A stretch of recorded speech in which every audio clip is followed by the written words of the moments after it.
this is her 4th time over the years being at Books Between Bites, and we do have a website, booksbetweenbites.com, where we list the programs, and I do have a chronological listing of all of our programs going back 32 years, and I'm going to go home and check, because I think she was here a 4th time several years ago. Today we're also going to celebrate a couple of birthdays. I want Barb Mabs, who has been our long videographer from BATV. And I won't say how old, I won't even ask your age, Barb. But my mother, Betty Moorhead, tomorrow is Barb's birthday, and Mom's birthday is Tuesday, and she's going to be 98.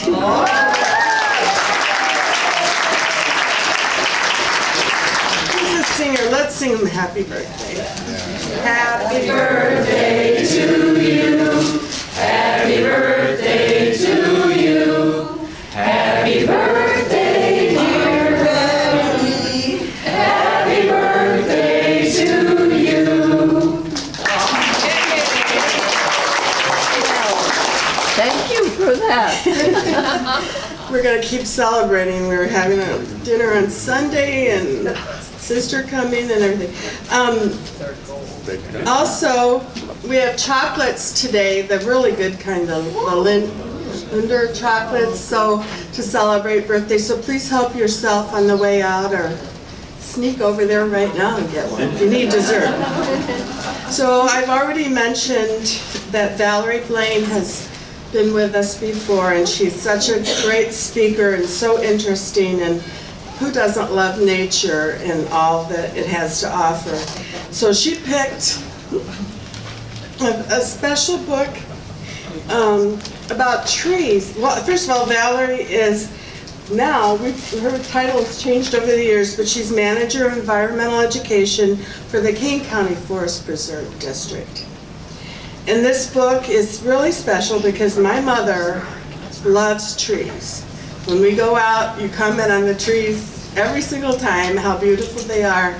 And so this is a special program, American Canopy, and I'll have Val come up. Valerie, Val, come right up. Let me get the technology going here.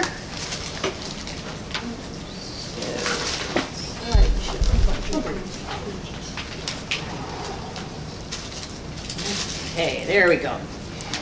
Well, it's always fun to come here, and as I look out on the audience, I recognize a lot of you. So, speaking to friends and new folks, I'll probably become your friend sometime too. So, today's program, we're going to start with a story. In 1958, National Geographic ran an article about what they had discovered as the oldest tree on Earth. A bristlecone pine that, according to this National Geographic article, was 4,000 years old. It grew on a timberline in the mountains of California. They named it Methuselah. There was a graduate student a few years later whose interest was piqued by this discovery of this super old tree, and his name was Donald Curry. He was studying climatology and historic changes in climate over time. He thought that it would be interesting to get some data from the bristlecone pine tree to look at changes through the dendrochronology, or the rings on the trees. So in 1965, Curry got a couple other fellows together with him and trekked up the mountains in California to timberline, where a population of bristlecone pines grew. He saw what he thought amazingly was even older than Methuselah. He had a tool called an increment bore, which is basically, it's a sort of like a drill that is really long, and you can drill into a tree till you reach what you think is its center, and kind of like a corkscrew, you bring the borer out, and then you have a sliver of the tree, and you can look at all the rings and analyze them. Well, he tried this on this ginormous old bristlecone pine, and the increment borer broke. So he did what any good American would do.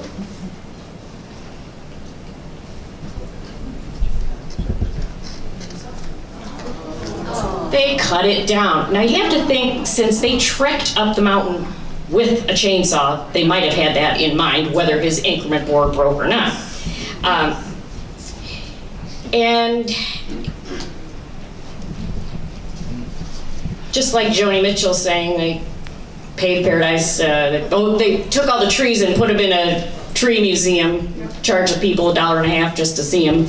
Kind of the same thing here. They took that slice of this tree, which they named Prometheus, and analyzed it, and they determined that it had at least 4,844 rings.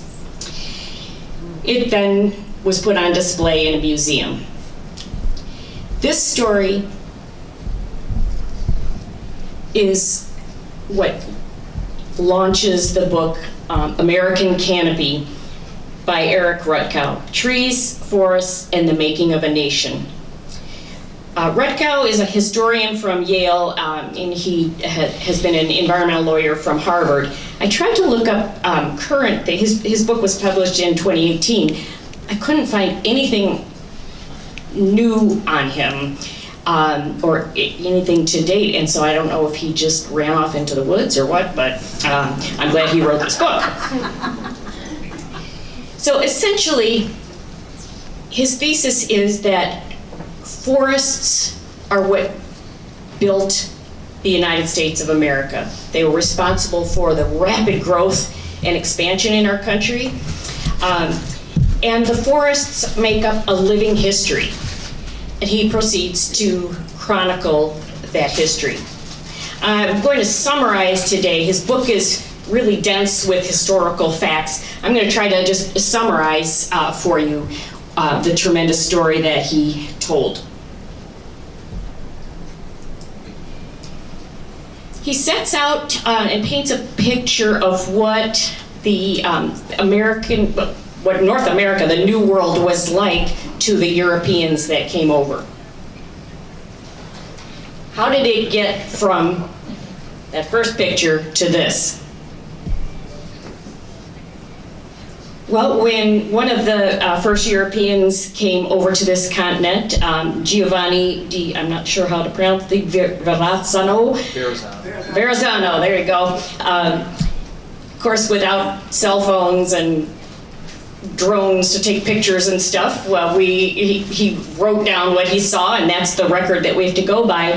But he wrote, "Mighty great woods with diverse sorts of trees, as pleasant and delectable to behold as is possible to imagine. The woods were so great and thick that an army, were it never so great, might have hid itself therein." Europeans that came to North America were blown away by the wilderness that they encountered.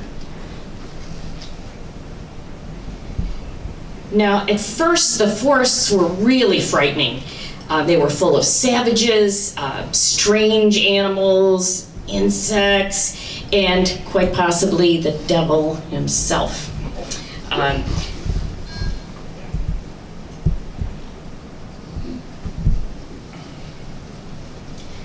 This ecology was totally new to them and unlike what they had experienced in Europe.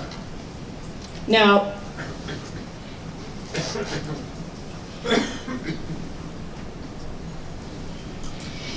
when people began to really settle in on the eastern part of North America, they learned that the forests, albeit kind of scary, were a wonderful resource. They were a resource, of course, for the timber to build their houses and structures, but also for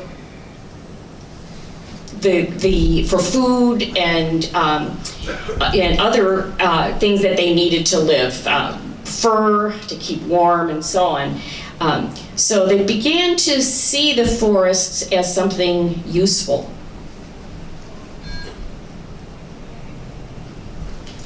In the 1600s, Europe was experiencing a timber famine.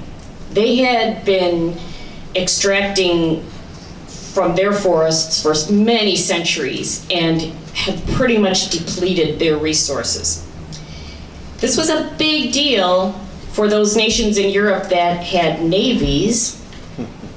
And in this case, Great Britain was very eager to get the resources in North America, particularly the white pines that grew in the northeastern forests. And why do you think the white pines would be so highly sought after? For the ships.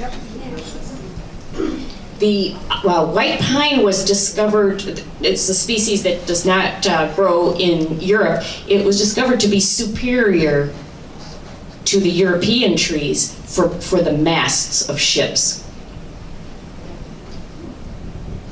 Indeed, the whole shipbuilding industry just went nuts over all the awesome trees that they could use in North America.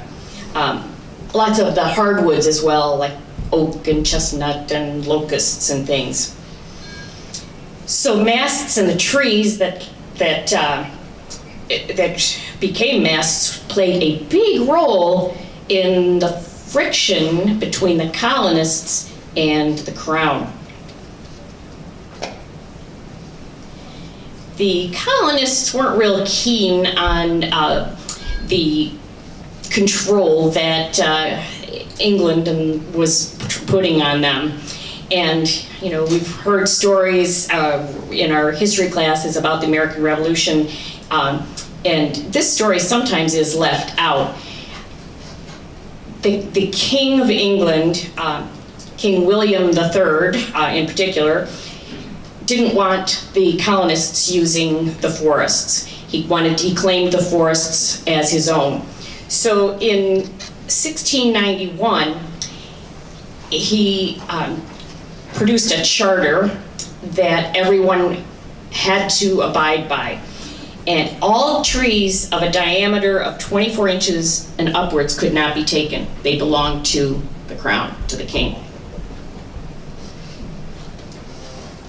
Now, in order to enforce this, the king assigned a guy to go to North America and mark the forests.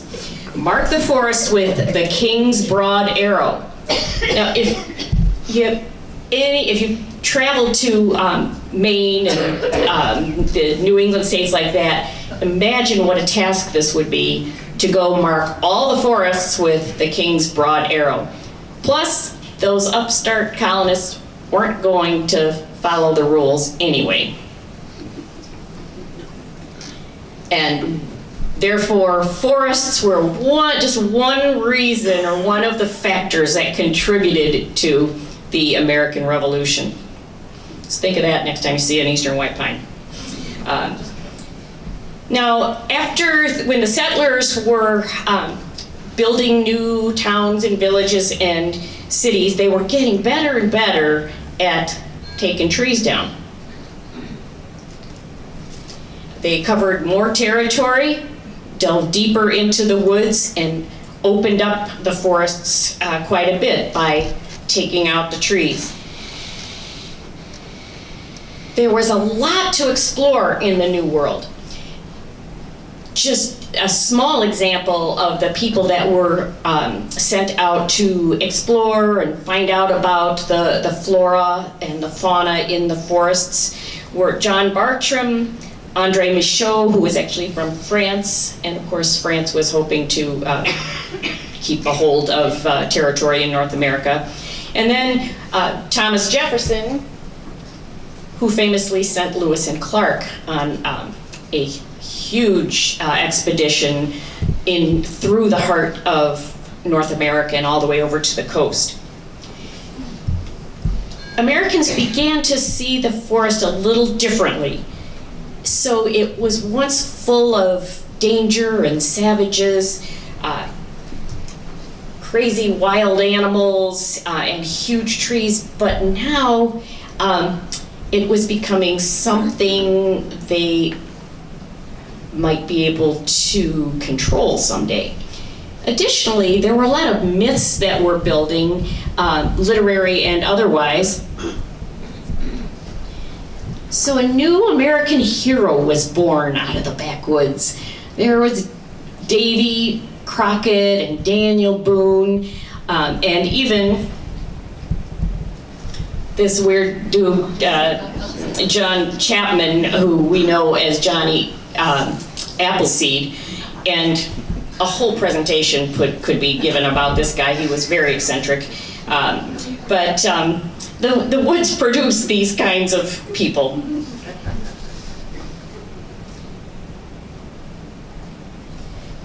So America was growing at a rapid rate in the 19th century. And it was all really built on a resource of trees.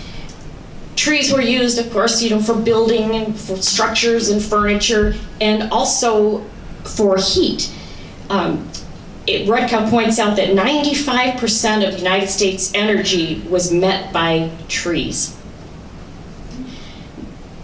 Never mind that it was really inefficient.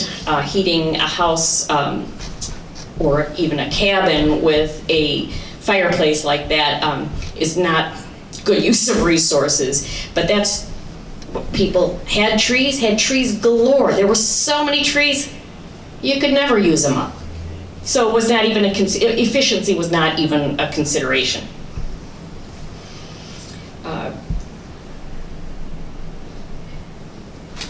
Resources were just there for the taking. Now, de Tocqueville from France was really interested in how democracy worked and how the United States was growing, and he made a lot of observations, and this observation I think was very telling. It would be difficult to describe the avidity with which the American rushes forward to secure this immense booty that fortune offers. We got real good at cutting down trees real fast.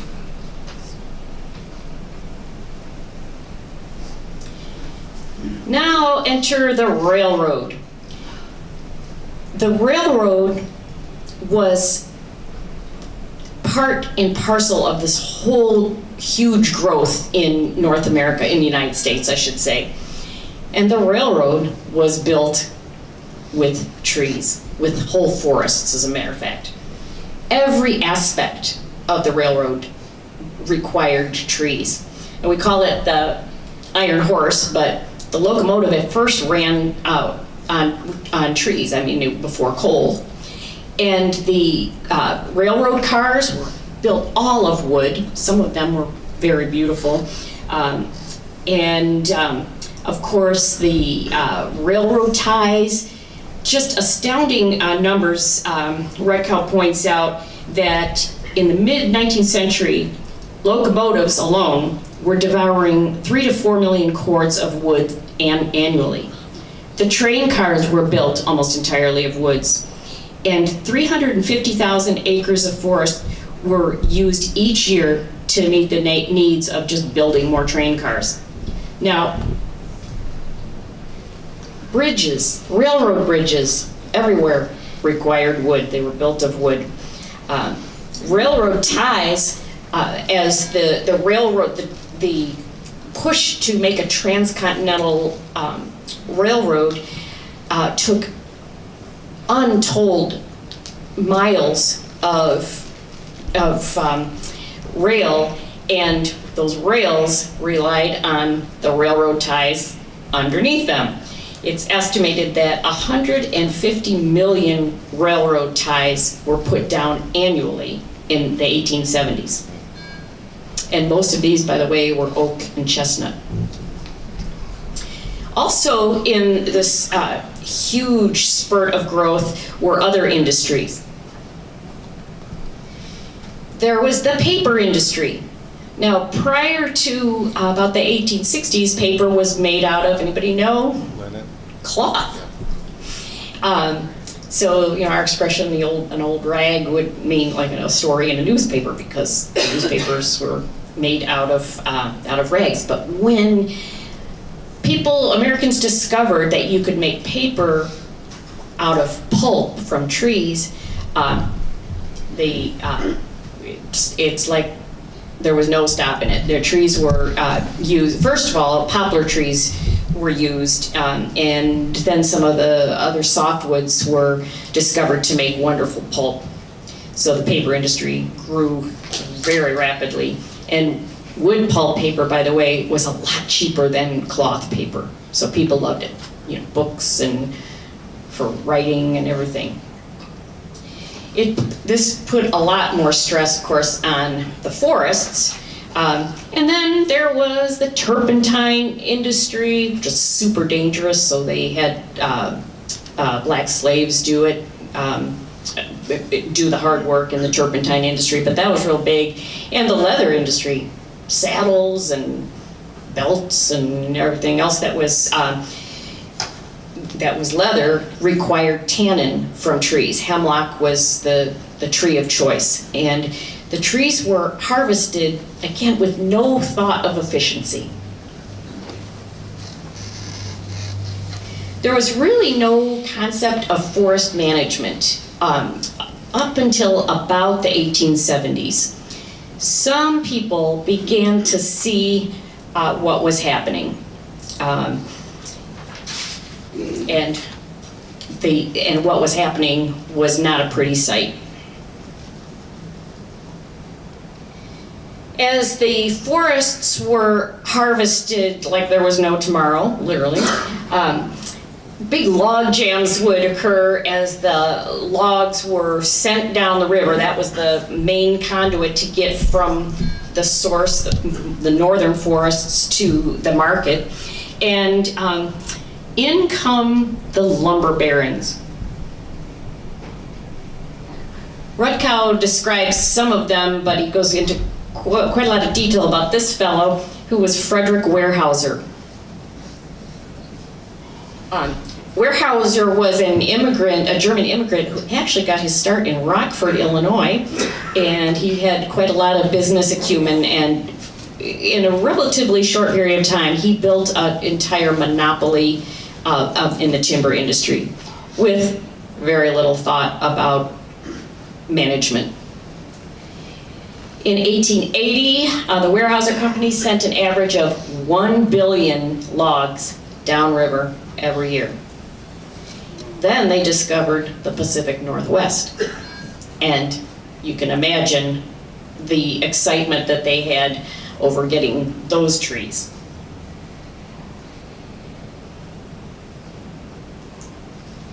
The whole idea was, from the early part of our country up till this point, was just cut out and get out. There was always something farther west that you could move into.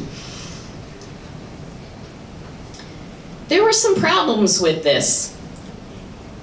In particular, forest fires. What the rapacious logging left was a lot of what we call slash, a lot of dead material on the ground, highly flammable.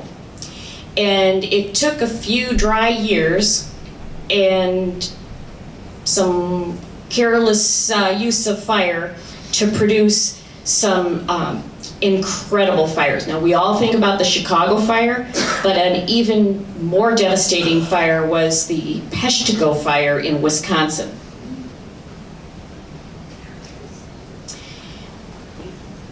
Now we're hearing about some pretty devastating forest fires now. I know every time we turn on the news, the death toll rises from the fires in California.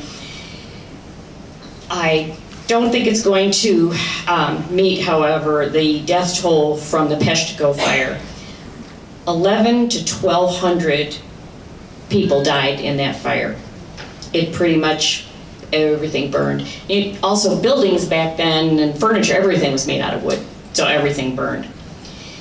But as Rutkow points out, incredibly, the tragedy in Peshtigo had almost no impact on the practices of the lumber industry or the way that new settlers approached the forest. It was kind of like, la la la la, you know, keep going.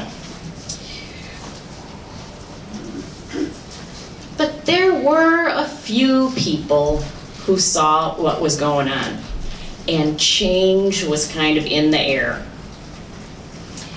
Some people realized that timber was not just a limitless free resource for the taking. And Rutkow writes that the idea that trees were not simply a resource to be exploited, but a civilizing agent to be stewarded was about to take hold. There were movements in the eastern part of the United States, the Adirondack Park movement, for example, a group of people who loved their mountains and forests and tried to get some kind of handle on the exploitation that was happening. And a person named George Perkins March wrote a really important book that reached a lot of people, and that was a book called Man and Nature. It went through several editions, but this one, I can't quite read what the year was. He kept working on it until his death. He kept tinkering with it. He basically wrote about how humans were using up the resources and how our mindset needed to change. One famous quote from Marsh's book is, "Man has too long forgotten that the earth was given to him for usufruct alone, not for consumption, still less for profligate waste." So, in some cases this was falling on deaf ears, but enough people were listening that it began to make a difference.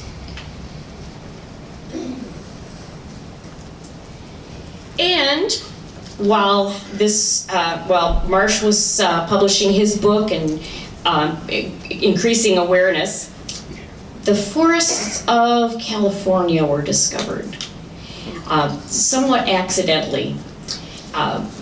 Rutkow tells the story of how a miner stumbled upon the giant sequoias, and nobody would believe him when he went back and described these trees. But he really wanted to get people to come and see for themselves, and they did find that he was telling the truth. These trees were absolutely incredible. And of course, the timber industry was like, oh boy, more resources to cut down. There was beginning to be a little polarization of the people who wanted to use these newly discovered resources and people that wanted to save them. Some early legislation, and I guess to step back a bit, it's hard for us to understand that it was kind of a free-for-all. I mean, there was no legislation governing how we could take anything, how we could use anything. So in the late 1800s, some things began to, some protection began to get legalized. There was a Congress called the American Forestry Congress in 1882. This is significant because Europe had begun to see the need for management. They were many years ahead of us in exploiting their resources. And this whole science of forestry hadn't really existed before. Forestry began to be recognized as a science, and a very needed science. So we in the United States kind of picked up on that in 1882. One of the earliest pieces of legislation was the Forest Reserve Act in 1891. And the division of Forestry was created in 1896. This is what became the United States Forest Service. Somebody who was in the initial department or division of forestry was a man named Gifford Pinchot. And I'm speaking French, I have to say Pinchot, but I think most people say Pinchot. And he was around as the division of forestry really began to be a strong entity, incorporating some of the new practices of forest management. In this period of time, a relatively short period of time, there was a major shift in the American attitude towards forests. Trees, Rutkow writes, were no longer an enemy to be chopped down or an infinite resource to be exploited without consequence. There are consequences. There was a division. I mean, we are quite aware of polarization in the United States right now. There was somewhat of a polarization, but maybe not as extreme as we see today, between people who had some different viewpoints. Conservationists, on the one hand, like Gifford Pinchot, believed that resources, well, they had a very hands-on approach to our forests and rangelands and things. They felt that resources were there for human use. They believed that it was important to manage natural areas in a sustainable way in order that future generations could continue to use these resources. On the other hand, the preservationists, who are epitomized by John Muir, many of you probably heard or read John Muir, the preservationists were really hands-off. Wilderness areas were areas that you needed to leave alone. They believed in the intrinsic value of the flora and the fauna and the streams and rivers, and imparted almost a spiritual quality to these natural areas. In fact, John Muir wrote as if these were, well, believing that these areas were really sacred and holy places that we need to revere. So these were the two kind of divergent viewpoints that emerged in the end of the 19th century and into the early part of the 20th century. It's important to talk to each other. I think that applies today too. But it's important for the two sides to talk to each other and listen to each other. And that happened. You'll see in this photo, John Muir and Theodore Roosevelt and Gifford Pinchot, they met out in the redwoods to discuss some of their differences and what they thought was best for the future and the forests. Neither side really convinced the other side to change, but at least there was a dialogue.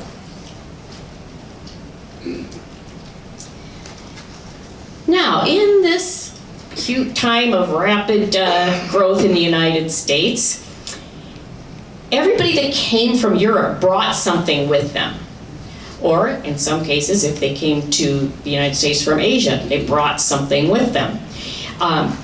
Much of our vegetable crops and our landscape plants were brought from the old country, make people feel a little bit more at home. So plants and animals were imported, but not without consequence. An example, Rutkow puts a lot of emphasis on this. There was a move to really encourage the unimpeded trade of animals and plants across continents, but no idea of any ecological ramifications of that. The USDA was in its infancy, and just began to institute some inspection protocols in 1906 because they were beginning to see that all these garden plants and these animals that you are bringing over some other things, unintended negative things as well. There was an office of foreign seed and plant introduction to try to get a handle on this. Well, this photo of the beautiful Japanese cherry trees is just one example of something that almost went awry.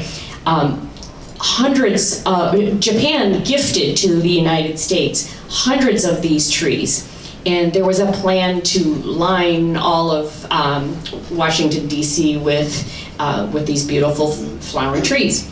And there are these sakura trees there now. But it was discovered, fortunately, that one of the shipments had fungi and some pestiferous beetles in it, and the entire shipment had to be burned.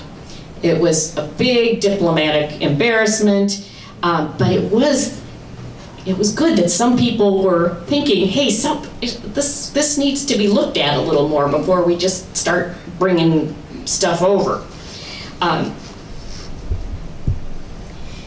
And in 1904, a forester at the New York Zoological Park noticed that something was going on with the chestnut trees there.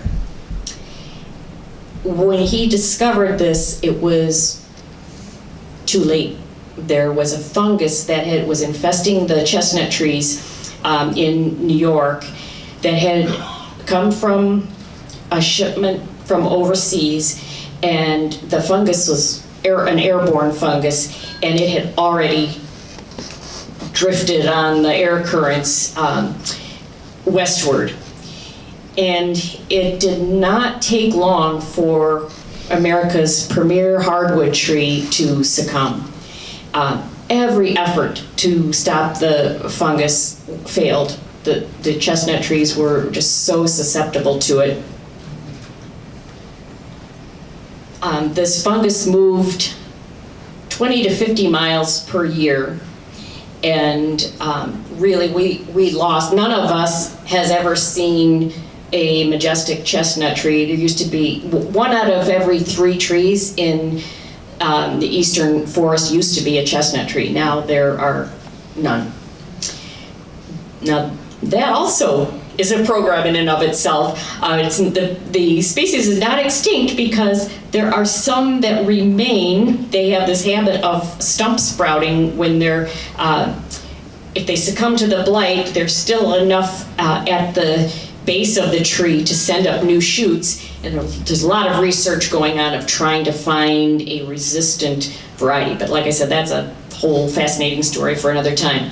But in terms of the impact in the story of the American forests, it was tremendous. It was a tremendous loss. And the story repeated itself with the American elm and the introduction of the Dutch elm disease. And also we can now add the emerald ash borer to the list. So shifting gears, Rutkow moves to the role of forests in the 20th century. It's starting with World War I. The Sitka spruce tree that grows in the western forest turned out to be the ideal wood for the aircraft that we were beginning to use in World War I. Sitka spruce forests were denuded at an alarming rate for the support of the war. Then, of course, in the 30s, during the Depression, FDR set up the Civilian Conservation Corps, and the CCC had a big impact, very positive impact on our forests. 2.5 million men were employed And the kinds of things they did were they planted trees, over 3 billion trees. They maintained or constructed over 100,000 miles of trails. They developed thousands of new campgrounds and rehabilitated hundreds of millions of acres of state and national forests. So as devastating as the Great Depression was, the CCC was a pretty positive impact in many ways. World War II. The forests became something of a patriotic thing to save in World War II. The Japanese sent some fire bombs in airplanes to the west coast of the United States. And very few people know this, but the Japanese knew the value of the forests for America, and they attempted to set fire to them. Fortunately, their technology misfired or whatever, but this was when the United States really got serious about preventing forest fires, and it became part of the war effort was to prevent forest fires. And there was all kinds of, war propaganda and posters. Careless matches aid the Axis. Shameful waste of forest fires weakens America. And remember, only you can prevent forest fires. This was a time when Bambi begat Smokey, I guess. Walt Disney's movie Bambi got into the living rooms and the hearts and minds of Americans all over. And one key part of the story of Bambi was the forest fire. And it was, got everybody all scared of forest fires and so on. And in a brilliant marketing campaign, this iconic Smokey Bear was developed. They had experimented with other different mascots, but Smokey Bear was the one that caught on. And kind of teaming up with the Walt Disney emotion, the Prevent Forest Fires program was begun very, very effectively. Now, after the war, all those thousands of men came back and began a new life. The growth of suburbia really took off. So, there's this American dream of, what was it, a car in the driveway and the suburban lawn and all that. And this post-war prosperity was reliant on, again, our forests. Building all those suburbs required lots of lumber, and the timber industry was in full gear. Also interesting at this time, the baby boom era, that was the advent of disposables.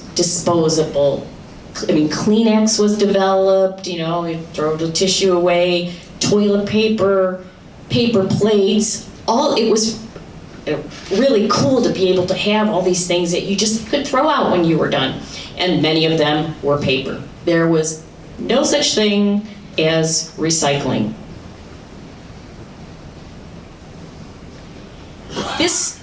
This pressure to use paper products, wood and paper products,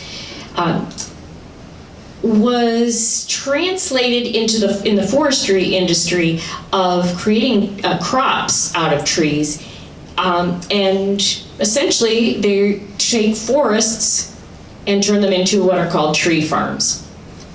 The difference between a forest and a tree farm is great.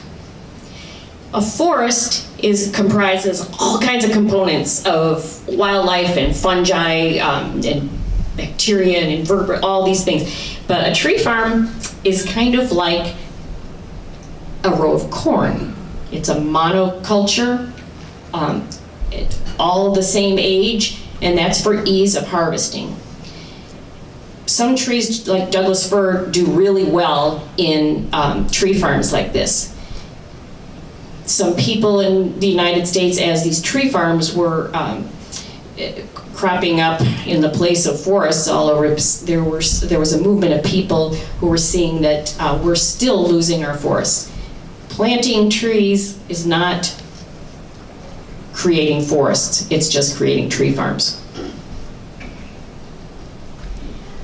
Another pressure on the forests in North America was that lots of people had some free time and the disposable income to recreate, and people went by the droves into the national forests for vacation. An incredible 900% increase in visitors to the national forests from 1945 to 1960. Seemed like all of America was getting in their campers and going into the woods. So there was kind of a conflict of interests. Everybody wanted a piece of the forest. The timber industry, ranchers, and the hikers and the recreationists. So, but to get a handle on this, the Multiple Use Sustained Yield Act was passed in 1960. Now, this states that the national forests can be used for outdoor recreation, range, timber, watershed, wildlife, and fish purposes. It's great in theory. So, in other words, some of the national forests could have tree farms and could be logged. Some of them could be used as ranch land. Some as natural areas for pursuits like fishing, camping, and even some for people who just wanted to get out and be alone. Well, this is great in theory, but the devil is in the details. We still have that problem today, and there's the same kind of issue with our forest preserves and things like that. A lot of people want to use natural areas in different ways. Surprisingly, Rutkow does not bring up the National Wilderness Act. So I threw it in here because I think it's pretty significant in the history of our forests. But the National Wilderness Act designated certain areas in the United States that are off limits to any kind of high impact use. People can visit wilderness areas. It's the classic thing of, take only pictures and leave only footprints. I'm not quite sure why he didn't include this in the book. In the early 1960s, a woman named Rachel Carson, who was a scientist and a writer, had a message to tell. And she had seen as a scientist what the post-war boom was doing to the environment, and specifically the unfettered use of pesticides. She wrote in an incredible book called Silent Spring. She wrote about what was happening, and her audience was not just in the United States, but around the world. And her book must have come just at the right time for people to hear the message, and it really launched an environmental movement. She published the book, by the way, in 1962 and died soon thereafter. And just one example of this environmental movement, Senator Gaylord Nelson, who had the idea of establishing Earth Day, which we celebrate even today, wrote things like, "We wiped the forest out in an eye wink of history and left behind heartbreak and economic ruin. I think the most crucial domestic issue facing America is the conservation of our natural resources." It's kind of not what we're hearing today from senators, but this was his take on it in the early 60s and throughout the 60s. In Rutkow's book, he goes into a lot of detail about what some of the political influences have been on American forests. And so I mention them here. He talks about Ronald Reagan's administration and some of the quotes that reflect his feelings about forests and wild areas. Of course, some of us remember James Watt, his Secretary of the Interior, who was very anti-regulations, environmental regulations and protection. President H.W. Bush, who supported natural resource protection until and unless it impeded economic growth. And in President H.W. Bush's tenure or administration, the spotted owl was listed as an endangered species.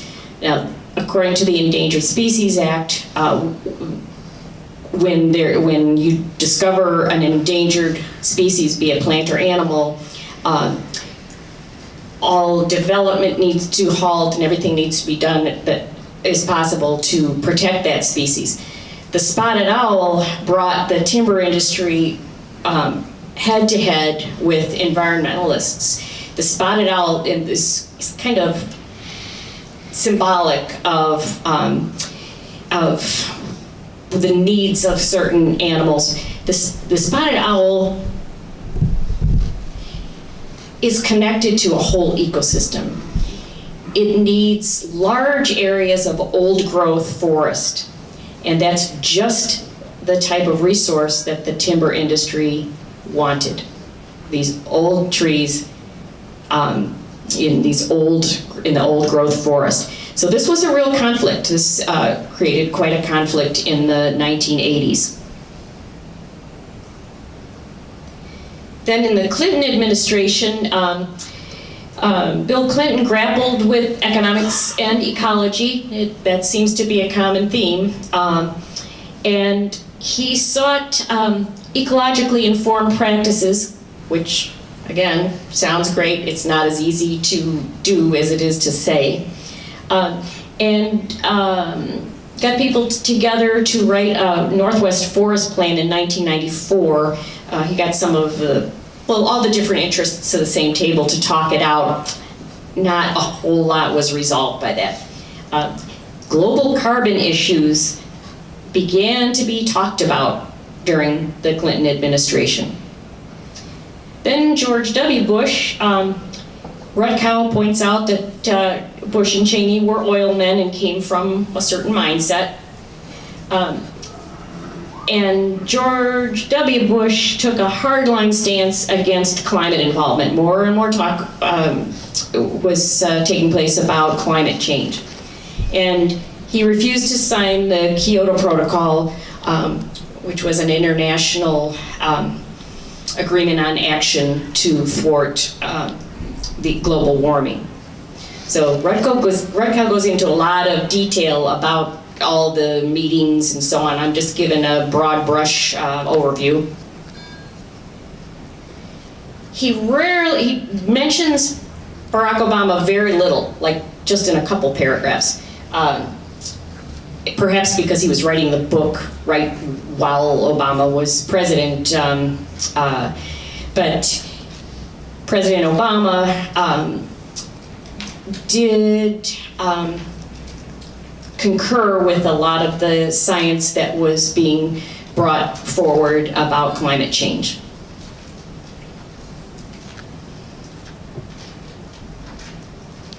So that's where Rutkow ends his book. It's really a chronicle, a history book of the forests in North America and the growth of our nation. It reveals this paramount role that forests have played in our history and that we often don't think about. He shows the influence that trees had on forming an American identity and how in turn we have influenced the once vast forests. While he doesn't leave us with a message of, well, we need to get going, we need to take action, he's simply put out the story. The future is very uncertain, and after reading the book, the reader can see that America is great because of her forests. My takeaway is that we need to start making our American forests great again. Are there any questions?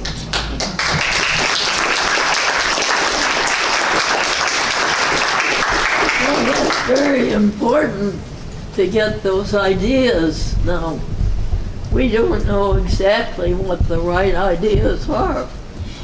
It's the comment was that we don't know exactly what the right ideas are. Very true, and there are as many opinions as there are people in this room. Again, I think it's important to talk, for people to be able to talk to each other. Any other questions? Comments? Wouldn't it be known if the preservationist idea was good in the beginning before electricity and all the rest of this stuff got out there?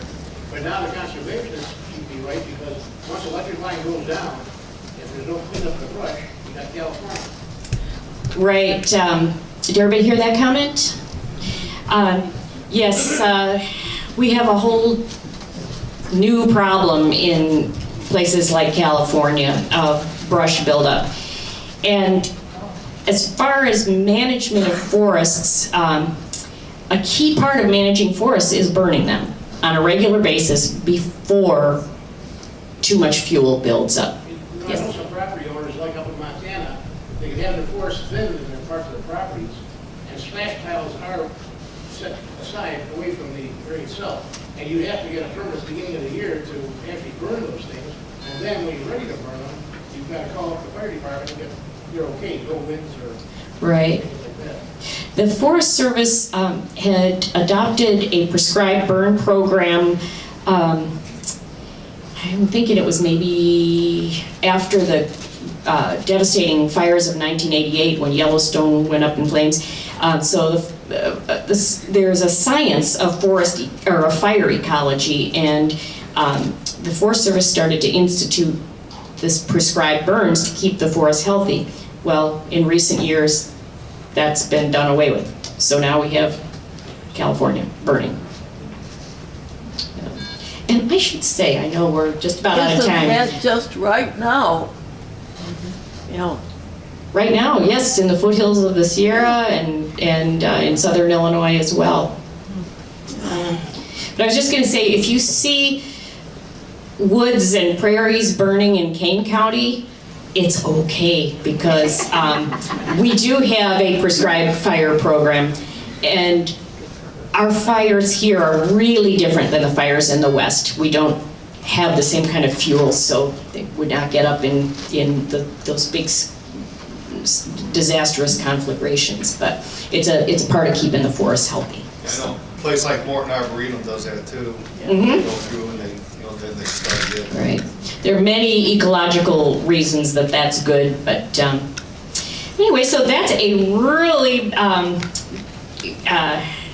general overview of the history of our forests in our country, and I hope I've piqued your interest a little bit, that you'll go out and walk in the woods today. Thank you very much.